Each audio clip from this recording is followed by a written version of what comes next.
하나님의 말씀은 누가복음 17장 20절 21절입니다. 우리 다 같이 한 목소리로 읽어보겠습니다. 시작. 바리새인들이 하나님의 나라가 어느 때에 임하나이까 묻거늘 예수께서 대답하여 이르시되 하나님의 나라는 볼 수 있게 임하는 것이 아니요 또 여기 있다 저기 있다고 못하리니 하나님의 나라는 너희 안에 있느니라. 아멘. 우리 옆 사람한테 또 뒤에 사람한테 새해 복 많이 받으세요 인사하시기 바랍니다. 네, 감사합니다. 여러분들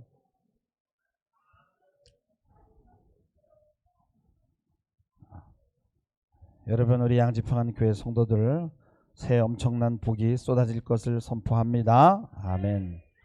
복을 받게 되어 있습니다. 할렐루야. 아멘. 옛날에 참 우리의 삶이 참 어려웠었죠.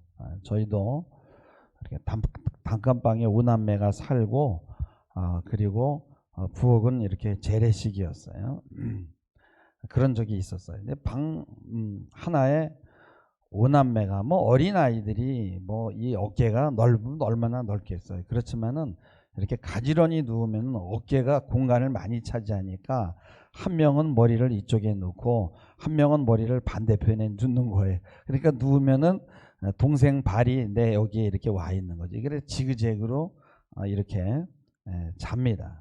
그리고 날씨가 추우면요, 그때는 이 방에 막 서리가 끼었거든요. 그래서 이 막내는 가운데다가 이렇게 끼워주고 형은 가장자리에서 자는 거예요. 한 이불을 덮고 그리고 몸을 부딪히면서 추우면 몸을 민착시킵니다. 참 삶은 원시적이었지만은 우리는 여기서 공동체가 무엇이고 삶을 어떻게 사는 건지 지혜를 우리는 여기서 다 배웠어요. 좀 먹는 것이 있을 때는요, 뭐 자기 공간이 있어야 뭐 서랍이 있어야 뭘 감추든지 하지. 무조건 나눠 먹는 수밖에 방법이 없었던 거예요. 감출 것이 없으니까. 자기 개인 공간이라는 것을 가질 수가 없었어요. 근데 요즘 아파트 문화에서는 아이들에게 방을 하나씩 줍니다. 그럼에도 불구하고 아이들은 자기가 침범을 받았다가 하고 자기 공간에 누가 허락 없이 들어오면 막 화를 내고요. 그러면서 자기 공간이 없다는 거예요. 이것은 물리적인 공간이 아니라 심리적인 공간을 말하는 거예요. 과거에는요, 서로 싸우면서 생각하면서 살아야 되니까 외부적인 걸 만들 수 없으니까 자기 안의 공간을 만들 수밖에 없었어요. 그러니까 요즘에는 이게 없는 거예요. 그래서 문명화되면서 삶이 더 퍽퍽하고 힘들어지고 해결할 수 없는 문제가 점점 더 많아지는 거예요. 몸과 피부를 접촉하면서 사는 것은 자연스러운 것이고요, 자연적인 거예요. 근데 과학 문명이 주는 환상을 붙들고 환상이 실제인 것처럼 살아가고 있는 거예요. 우리의 문명은 1등과 성공하는 사람들만 알아줍니다. 그래서 사람들은 경쟁에 지칠 수밖에 없는 거예요. 늘 비교하기 때문에요, 얼굴에 활력이 없어요. 결국 삶이 양육강식의 환경에서 이제 생존을 걱정해야 되는 그런 처지로 전락해버리고 마는 겁니다. 여러분, 세상은요, 커다란 그런 배로 잘 짜여진 대형 그물로 이렇게 사각을 치면서 사람들을 낚아요. 근데 그 안에 걸려든 인간들은요, 커다란 가두리 양식장 안에 갇혀서 사료를 먹고 자라게 됩니다. 그래서 참 겉으로 보기에는요, 자연산보다도요 참 반짝반짝하고 빛도 나고요, 옷도 잘 입고 화려한데요, 그 속을 들여다보면은요, 생각도 빼앗기고 정신도 빼앗기고 노예의 삶을 살고 있어요. 그러다가 어느 날 횟감으로 전락하고 마는 것입니다. 교회도 대형 그물을 준비해서 사람을 낚으려고 하는데 세상에서 다 건져가 가지고 고기가 없는 거예요. 주님은 우리도 사람을 낚는 어부가 되라고 했는데 세상 문명이 사람을 더 잘 낚아가요. 과학 문명의 발달은 대량으로 고기를 잡는 방법을 잘 알고 있거든요. 이 매스메디아를 이용해서. 현대적 장비를 갖춘 그 배에는요, 이 바닷속을 다 들여다보는요, 이런 이 카메라들이 있는 거예요. 그리고 정말 잘 짜여진 그런 그물로 막 넓은 지역에다가 여러 배들이 막 공동 작업을 하는 거예요. 이게 바로 세상의 방법이에요. 만약에 안 되고 빠져나가면요, 전기 충격으로요 고기를 기절을 시키는 것입니다. 제가 비틀거리며 정의의 길을 가다라는 책을 봤는데, 그것은 어떤 대학 교수가 야, 이거는 이런 전문직이라는 거는 이거는 삶이 아니구나 하면서 다 포기하고 시골에 내려가서 그렇게 농부들하고 같이 지내면서 쓴 글이거든요. 근데 거기 보니까 어떤 시골의 한 남자가 젖소를 길러요. 어느 날 정부에서 지시가 내려옵니다. 너 그 우유를 계속 팔려면은 품질의 안전성을 위해서 이런저런 과학적 장비를 갖춰야 된다라는 거죠. 그때까지 자기 우유를 마시고 사람들이 병들었던 사람은 아무도 없었는데, 이 법이 제정이 되면 이 법은 모든 사람에게 적용이 되는 거예요. 이 실정법이라는 거예요. 그래서 남자는 이 현대 장비를 살 여유가 없어서 할 수 없이 젖소를 파는 거예요. 그리고 농장을 떠나서 도시에서 일자리를 찾는 겁니다. 이런 식으로 이 현대 문명은 사람들을 전통과 문화에서 또 농촌에서 다 도시로 몰아버리는 거예요. 이 서구 문명의 역사는 뭐냐? 이 전통과 우리 인간성을 파괴하면서 시작되는 거예요. 산업혁명이 일어나면서 이 섬유 산업 때문에 귀족들이 자기 땅에 이 소작농들을 다 내쫓습니다. 그리고 거기다 울타리를 치고 거기다가 양을 키우는 거예요. 이거를 엔클로저 운동이라고 그러는 거예요. 부자들은요, 그들을 다 내모니까요 어떻게 돼요? 이 농민들은요 도시로 일자리를 찾아 떠납니다. 근데 일자리를 못 찾게 되면 불황화가 되는 거예요. 그러면 또 정부에서는 시설을 만들어서 그들을 잡아 놓는 겁니다. 어떨 때는 막 정신병으로 치부하는 거예요. 이게 바로 서구의 역사예요. 과학의 문명은 우리 인간의 행복을 뺏어갑니다. 거대한 문명의 소비자나 노예로 전락시켜요. 그리고 모든 공동체를 파괴하는 거예요. 그래서 인도의 간디가요, 서구의 자본주의 문명을 받아들이면 인도는 망한다라고 그렇게 예언을 한 거예요. 자본주의 문화가 인도에 들어가기 전에 너무나 행복한 거예요. 소똥으로 말려가지고 그것을 연료를 쓰니까 연료 걱정도 없고요. 또 자기 땅들이 있으니까 그저 땅이 얼마나 넓어요. 인구가 많아도 농사 짓고 다 먹고 사는데. 근데 자본주의 문명이 들어오면서 전부 노예로 전락이 되는 거예요. 농촌을 떠납니다. 하루 종일 공사판에서 일하고선요 얼마 받냐 그랬더니, 어떤 여자가, 제가 인도에 갔었을 때 어떤 여자가 콜라를 한 병을 이렇게 딱 들고 가더라고요. 저게 뭐냐면 저 사람이 하루 열심히 일해서 버는 것이 저 품삯이 바로 콜라 1.5리터짜리 하나인 거예요.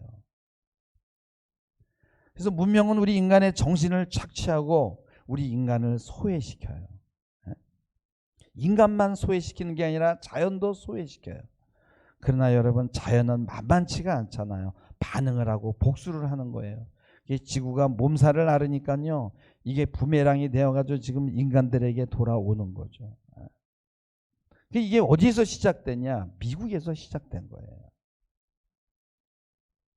사람들은 먹고 사는 일에만 어떤 조직을 만들어요. 그들의 정신은요 이 물질에 의해서 이루어지는 거지 이 응집력이 없어요. 그래서 모든 관계를, 좋은 관계, 사랑의 관계를 다 잃어버리게 되고 흐트러집니다. 과거에는 서로 도우면서 일을 했어요. 그걸 뭐라고 품앗이라 그러잖아요. 지금은요 돈을 안 주면 일을 안 해요. 그저 노가다도 20만 원이고 기술자는 30만 원, 40만 원. 어저께 우리 기관에서 뭐 수도가 고장 나가지고 두 사람이 왔는데 12시에 와가지고 저녁 7시까지 뭐 왔다 갔다 하고 80만 원 받아갔어요. 그리고요 내가 얼마짜리인데, 뭐 일이 없으면 밥을 굶더라도 내가 얼마짜리인데가 더 중요한 거예요. 모두가 스크린 앞에서 울고 웃고 방송의 노예가 돼가지고 그들의 영혼을 그런 대형 카르텔에다가 맡기는 거예요. 그들은 뭐랍니다. 너는 아무것도 하지 마. 그냥 방송만 보고 살아. 돈은 조금씩 나눠줄 테니까 그냥 내가 광고하는 거 있으면 그거 사면 되는 거예요. 생각 같은 거 하지 마. 삶의 의미 같은 것도 가질 필요가 없어. 라고 하면서 모두 바보로 만드는 거예요. 근데 방송을 안 보면 안 되는 게, 그거라도 안 보면은 미칠 듯이 외로운 거예요. 그리고 미친 듯이 바쁘게 만들어 버려요. 근데 너무 외롭기 때문에 바쁘지 않으면 또 안 되는 거예요. 막 악순환인 거죠. 이게 바로 현대 문명입니다. 방송만 틀면은 왜 그렇게 트로트만 노래하는지. 옛날에는 트로트 몇 곡 들으니까 좋더라고요. 이제는 지겨워 죽겠어요. 얼마나 좋은 것들이 많은데 매번 같은 사람들이 나와서, 그들도 그 연합체가 있는 것 같아요. 맨날 그 얼굴인데 나와서 오락 프로그램을 하고, 사람들은 그들이 노는 것을 보고 놀지도 못해. 노는 문화도 없어졌어. 사람들은 모든 것을 다 빼앗겼어요. 인간성도 개성도 다 몰수당했어요. 현대 문명의 목적은 하나야. 모임을 만들지 마. 너희들 모이지 마. 그냥 우리가 만든 상품을 소모하면 되는 거야, 너희들은. 그래서 과거에는 나는 생각한다, 고로 존재한다라는 그런 말이 있어요. 지금은 뭐예요? 나는 소비한다, 고로 존재한다. 심지어는 가족 모임도 다 해체합니다. 여러분, 우리를 살게 하는 힘이 무엇이겠어요? 사랑이잖아요. 힘들고 어렵고 실패하고 좌절할 때마다 그 뒤에서 위로하고 격려하는 가족이 있잖아요. 가족은 작은 공동체입니다. 근데 이 문명은 가족도 흩어버려요. 너 왜 그거밖에 안 되니? 너 돈을 왜 그거밖에 못 버니? 저기 어디 가면 금광이 있다더라. 미국으로 가고 어디로 가고, 동남아시아에서는 또 한국으로 오고, 가족이 다 이상가족이 되는 거예요. 모두가 다 공장에 가서 일을 합니다. 모두가 다 TV 앞에서 말을 잃어버렸어요. 토론도 하지 못해요. 이 얘기도 하지 못합니다. 모든 인간관계가 다 깨어집니다. 오늘 누가복음 17장 20절에 말씀합니다. 바리새인들이 하나님의 나라가 어느 때 임합니까? 라고 주님에게 물었어요. 주님이 말씀합니다. 하나님의 나라는 볼 수 있게 임하는 것이 아니라 또 여기 있다 저기 있다 못하리니, 하나님의 나라는 너희 안에 있다는 거예요. 여기서 너희 안에라는 거는 영어 성경에는 어몽이라고 써 있는데, 너희들 사이에 있다는 거예요. 너희들 가운데에 있다는 거예요. 무슨 얘기냐? 관계 안에 있다는 거예요. 인간의 마음 안에 있는 것이 아니라, 하나님의 나라는 사람과 사람 사이, 즉 바른 인간 관계 속에 있다는 거예요. 근데 이 모든 관계들을 깨는 것이 현대 문명이라는 거예요. 그래서 과학이 기독교를 그렇게 싫어하는 거예요. 왜냐하면 얘들 모이니까 그 관계를 깨야 되거든요. 그래서 기독교를 반대하는 거예요. 좋은 인간 관계를 만들어갈 때 하나님을 중심으로, 거기에 하나님의 나라가 임하게 되는 거예요. 좋은 인간관계가 유지되면 우리는 문명에 휘둘리지 않을 수 있어요. 문명은 경쟁 상대를 죽여야 돼요. 정치도 마찬가지예요. 상대를 죽여야만 내가 산다라고 생각하는 거예요. 여러분이 왜 교회에 나와요? 하나님 만나러 오시잖아요. 근데 하나님이 어디 계세요? 하나님은 여러분들 관계 안에 계시는 거예요. 여기 보면은 10대도 있고 20대, 30대, 40대, 50대, 우리 교회는 참 골고루 있어요. 저기 어디 가면은요 60대, 70대, 80대만 있어요. 근데요, 여러분 10대와 30대는 관계 맺기가 힘들어요. 10대는 10대들끼리, 30대는 30대끼리, 50대는 50대끼리. 플러스 마이너스 5년 정도는 차이가 있지만 그 이상 나면은 참 모이기가 힘들어요. 자, 그런데 여기 만약에 30대 사람이 나왔어. 근데 자기 혼자밖에 없어. 관계를 할 수가 없어. 그러면 하나님을 만나러 왔지만은, 저 교회는 하나님이 없어 이래요. 왜 그래요? 30대가 없으니까 그 관계 안에서 하나님을 만나야 되는데, 관계가 없으니까 이 사람이 느낄 땐 저 교회는 하나님이 없는 거야. 너무 싸늘해. 하나님이 안 계신 것 같아. 그러고 교회를 나가게 되는 거예요. 하나님은 사람과 사람 사이에 계셔요. 우리가 교회 나오는 이유도 그런 하나님을 만나기 위해서, 그런 관계 안에 계신 하나님을 만나기 위해서 나오는 거 아니겠어요? 여러분, 에덴 동산이라는 낙원은요, 하나님과의 아름다운 관계를 이야기하는 거예요. 신라고는 뭐예요? 깨어진 관계예요. 하나님과. 문명의 관계는 뭐예요? 약육강식의 관계, 경쟁의 관계. 그래서 살얼음판이에요. 이 관계는 항상 비교하고 평가합니다. 지옥이 뭐예요? 지옥은 규정하는 거잖아. 넌 이런 사람이야. 천국은 지켜봐주고 넌 무한한 잠재력을 가진 사람이야. 넌 할 수 있어라는 시선으로 보아주잖아. 넌 하나님이 창조하시고 보기에 좋았다라고 했던 바로 그 사람이야 라고 긍정해 줍니다. 그래서 인생이 살만한 이유는 우리 이런 눈으로 나를 보아주고 지지해 주는 사람이 있기 때문이 아니겠습니까? 요한일서 4장 8절과 11절에 보면은 이런 말씀이 있어요. 사랑하지 아니하는 자는 하나님을 알지 못한다는 거예요. 이는 하나님은 사랑이시라는 거예요.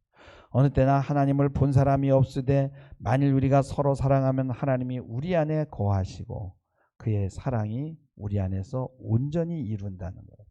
그래서 신앙이라는 건 뭐냐? 깨어진 관계를 회복하는 거예요. 모든 아름다운 관계를 망치는 이 문명에서 빠져나오는 것이 신앙이에요.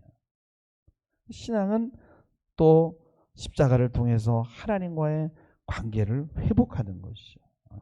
깨어진 관계를 바로잡을 수 있는 것은 하나님의 사랑으로 모일 때만 가능한 거예요.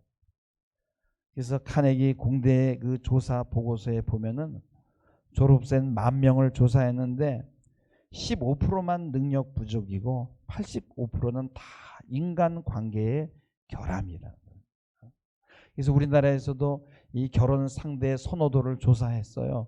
근데 거기에서 이렇게 보니까요, 뭐 좋은 직장, 좋은 학벌, 집안 이런 것들이 이 1위인 줄 알았더니요, 1위가 뭐가냐면 성품이 좋은 사람이 바로 결혼 선호도의 1위를 차지했어요.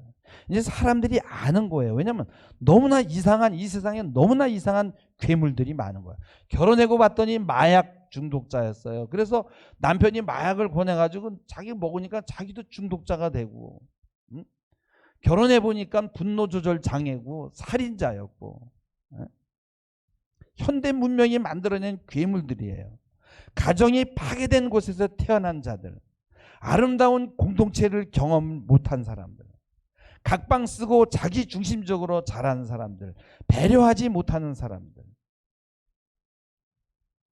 분노 조절을 연습할 기회가 없었던 자들, 가족이라는 공동체가 없었기 때문에 그걸 경험을 할 수가 없는 거잖아요. 한 방에 모여서 5명이 한 입을 뒤집어 쓰고 막 집 당기고 발로 차고 싸우면서 그러면서 배우잖아요. 하버드 대학교 조사 보고서도 보니까 같더라고요. 사람 이 관계를 못하는 사람일수록 수립한 목표를 달성하지 못하고 실패한다는 거예요. 그래서 능력 부족은 10%고 다 뭐냐? 인간 관계의 결함이 90%다는 거예요. 성공한 사람은 관계 때문에 성공하는 거예요. 그래서 우리 그리스도인은 3가지 방향에서 좋은 관계를 맺어야 되는데, 첫째가 하나님과의 관계고, 둘째가 자신과의 관계고, 셋째는 이웃과의 관계입니다. 이 이웃에게는 동물도 들어가고 자연도 들어가는 거예요. 이 삶은 첫째도 관계, 둘째도 관계, 셋째도 관계예요. 관계로 시작해서 관계로 끝나는 것이 인생이고, 이것이 바로 신앙이에요. 신앙은 3가지 방향에서 좋은 관계를 만드는 거예요. 그래서 루소의 에밀리에 보면은 인간을 사회 존재로 만드는 것은 인간의 약함이라고 그랬어요. 우리가 인간애를 느끼는 것은 바로 우리의 어떤 그 소외감이나 그런 비참함 때문이라는 거예요. 그래서 우리가 인간이 아니라면 인간애 같은 것을 느낄 필요가 없다는 거죠. 그래서 애정은 우리가 부족함이 있다라는 증거라는 거죠. 그래서 우리는 다른 사람이 필요하다는 거예요. 그래서 우리가 행복을 느낄 수 있는 건 바로 우리 약함이라는 그 자체에서 생겨난다는 거예요. 그리고 우리의 행복도 우리가 고독에서 온다는 거예요. 그래서 우리는 관계를 원한다는 거죠. 근데 그것을 막 일 중독으로 뭐 여러 가지 이건 다른 어떤 문화적인 문명적인 그런 중독으로 우리를 대체를 시키는 거예요. 하나님께 기도할 때는 우리는 다 발가벗고 나가지 않습니까? 가면을 쓰고 하나님 앞에 나가는 사람이 어디 있어요? 좋은 관계는 감추는 게 없어요. 집으로 초대하고요. 사는 모습 다 보여주고. 근데 요새 너무 바빠. 만날 시간이 없어. 관계를 할 시간이 없어. 이게 바로 문명이 그렇게 만들고 있는 거예요. 그래서 이 현대 문명은 피상적인 관계, 내가 너를 이용해서 돈을 만들어야 되는 관계, 언제 깨어질지 모르는 관계인 거예요. 사단이 하는 거예요. 사단이 하는 일은 우리 인간을 소외시키고 인간의 본래 모습을 잊어버리게 하는 거예요. 여러분, 우리 인간의 관계를 깨는데 이 현대의 과학 문명, 기계 문명만큼 효율적인 게 어디 있어요? 기계 문명은 자연을 소외시키고 만년설을 녹이고 지구도 신음하게 만드는데, 여러분, 인간성 그런 거 무너뜨리는 건 일도 아니에요. 우리는 지금 인간과의 관계, 하나님과의 관계, 피조물과의 관계가 다 깨트려지고 있는 이 세상에 지금 살고 있는 거예요. 여러분, 우리가 영적으로 무장하고 정신을 차려야 될 줄 믿습니다. 전도서 4장 12절에 보면은 한 사람이면 패하겠거니와 두 사람이면 맞설 수 있다. 세 겹줄은 쉽게 끊어지지 않는다 그랬어요. 신앙의 공동체 안에는 온갖 지혜가 다 들어있어요. 히브리서 10장 25절에 보면 모이기를 패하는 어떤 사람의 습관과 같이 하지 말고 권하여 그날이 가까움을 볼수록 자꾸 모이라고 하는 거예요. 그래서 현대 문명이 뭘 만들어냈어요? 코로나를 만들어내고요. 그래서 어떻게 합니까? 모이는 거를 겁을 내는 거예요. 모이지 못하게 하는 거예요. 그래서 우리는 기독교적인 여러 창조적인 공동체를 만들어야 될 줄 믿습니다. 잠언서 18장 1절에 보면 무리에게서 스스로 갈라지는 자는 자기 소욕을 따르는 자라. 온갖 참 지혜를 배척한다라고 말씀하는 거예요. 하나님은 교회 공동체를 통해서 일하시고 교회 공동체를 통해서 복을 주십니다. 여러분, 서구 문명은요 개인주의예요. 근데 지혜는 뭐예요? 공동체에 있는 거예요. 하나님의 이름으로 모인 공동체는요 생명의 공동체예요. 그래서 이 공동체에서 갈라지는 사람은요 그거는 죽음 앞으로 달려가는 거예요. 죽음의 문명으로 가는 거예요. 과학의 이 문명은 뭐냐? 이 생명 공동체를 깨고 자연으로 돌아가지 못하게 하는 거예요. 그래서 기계 문명 앞에 모두가 다 개인화가 되고 흩어지는 거예요. 그래서 그것들이 인디안들을 몰아내고 농민들을 몰아내고 전통 문화를 부수고요. 근데 우리나라의 이 전통 문화도 다 지금 사라지고 있어요.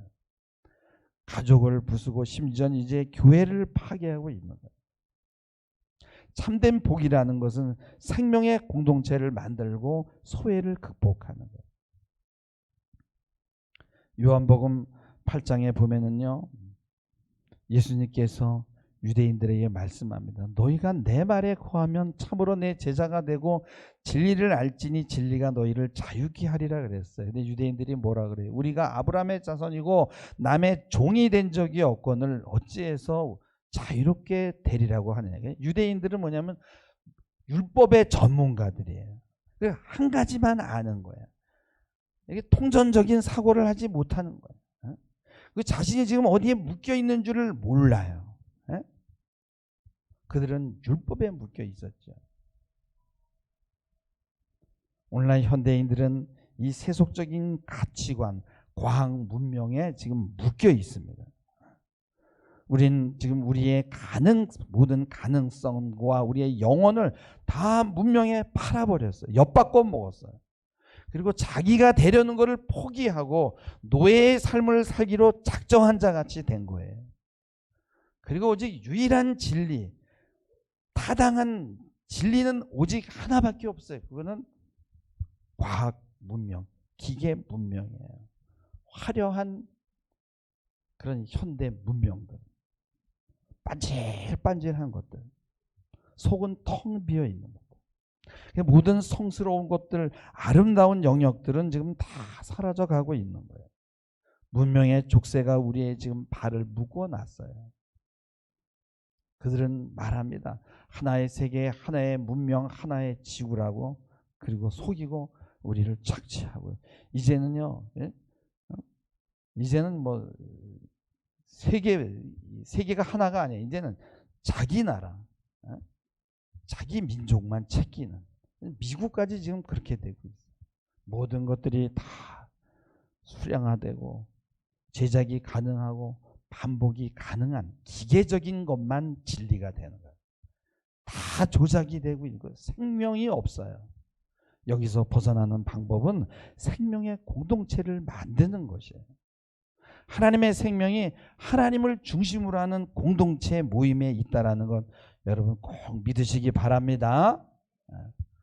그래서 소그룹의 모임이 중요한 거예요. 오늘 누가복음 17장 21절에 말씀합니다. 또 여기 있다 저기 있다고 못하리니 하나님의 나라는 너희 안에 있다. 하나님의 나라는 우리 가운데 우리 사이에 있는 거예요. 사이의 공동체, 관계 공동체, 사랑의 공동체가 필요한 거예요. 여러분 인간은요 사랑하지 못하고 사랑받지 못하면 괴물이 되는 거예요. 이 세상 문화는 뭐냐? 괴물을 양산하는 문화예요. 여러분 여기 우리 교회에서 500m 내려가면은 이 개 낙골 땅을 지금 짓고 있어. 얼마나 화려하고 멋지게 짓는지 몰라요. 여러분 사람들이 소외되고 외롭잖아요. 그걸 동물을 통해서 보상하려고 하거든요. 개들도 사랑하면 관계가 형성이 되거든요. 일단 관계가 형성되면요. 여러분 동물로 보이지 않아요. 여러분 식용 개를 키울 때는요. 절대 사랑을 주지 않고요. 밥 주면서 눈도 마주치지 않아요. 그러나 관계가 형성되면 그때는 보통 사이가 아니야. 개도요 관계가 형성되면요. 유산도 물려주고요. 화장해가지고 낙골당으로 모셔요. 근데 인간관계는 그게 안 되는 거예요. 그래서 우리는 보통 사이가 아닌 그런 공동체가 필요하다는 것이에요. 할렐루야. 네. 그래서 관계 속에서 사랑하게 되면은 눈이 반짝이게 되고 힘이 생기고 목적이 생기고 무언가를 하고 싶은 거예요. 근데 사랑받지 못하면 만사가 다 귀찮은 거예요. 그냥 스크린 앞에 앉아서 그냥 입 벌리고 그냥 바보 멍청이가 되는 거예요. 하나님의 나라는 우리들 사이에 그 사랑의 관계에서 만들어져요. 두세 사람이 내 이름으로 모이는 그곳에 주님이 함께 하신다라고 말씀하셨습니다. 새해에는 여러분들은 꼭 시간을 만들어서 어떻게든지 바쁜 것들을 줄여야 돼요. 그리고 자주 만나고 작은 그룹들이 더욱더 활성화되어서 그래서 그 안에 함께 계시는 하나님의 나라를 체험할 수 있는 그런 2023년이 되기를 주님의 이름으로 축복합니다. 기도하시겠습니다. 하나님 아버지, 우리 인간들이 자꾸 병들어가고 주저앉고 있습니다. 그 원인이 어디에 있는지 모르고 하나님 아버지여 얼굴에는 핏기가 없습니다. 더 이상 앞으로 나아갈 힘이 없어 고통받고 있습니다. 이 개인주의적이고 경쟁적인 문명 가운데 일어설 수 있는 방법이 참된 생명의 문화, 생명의 공동체를 만드는 것입니다. 새해는 더욱 사랑하게 하시고 모이게 하옵시고 서로를 섬기는 한 해가 되게 하옵소서. 감사드리며 예수님의 이름으로 기도하옵나이다. 아멘.